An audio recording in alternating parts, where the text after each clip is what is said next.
My first tip is stop thinking about lines that outline shapes, and start thinking about marks. Now, of course, lines are marks, so we don't lose them, but we gain a much greater variety of ways we can put ink on the paper. And it's not just that, but it also changes the way we think. We start to go beyond thinking of outlining shapes and drawing details and think more, what marks will create the effect that I want for this subject in this place, in this light, in this condition. When we're focused a lot on outlining shape, then our focus is usually also on the two-dimensionality of our subjects, the height, the width, the angles, perhaps the curves, instead of thinking of the form, the three-dimensionality of what we're seeing, the height, the width, and the breadth. And photos can particularly hide the sense of roundness, of depth.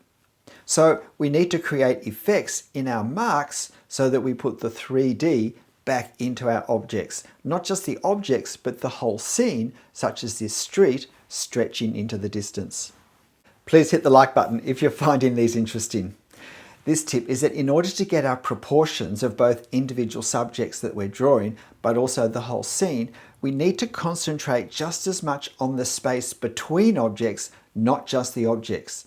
By drawing the space rather than the objects, we often get a better grasp of where to put the ink, and it helps us keep scale, the relative size between different objects, correct as well. I'm not just drawing the columns here in the front, I'm drawing the space between the columns. So I look at getting that rectangle of the right proportions as well as drawing the columns. The fourth tip is a bit different, but it's so very, very important, particularly for beginners, and that's to finish every drawing. How we think, how we ink, the sorts of marks we put on the paper, and the speed we use are different in the second half compared to the first half of a drawing. And if we give up before we get to the second half, we never develop these skills.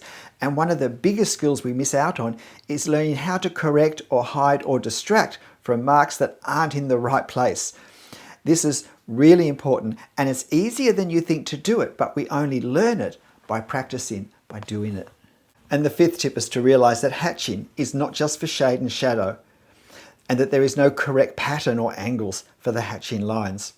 I've identified 10 different ways I use hatching for different reasons, and each one of them tells me, in conjunction with the subject, exactly how to place the lines.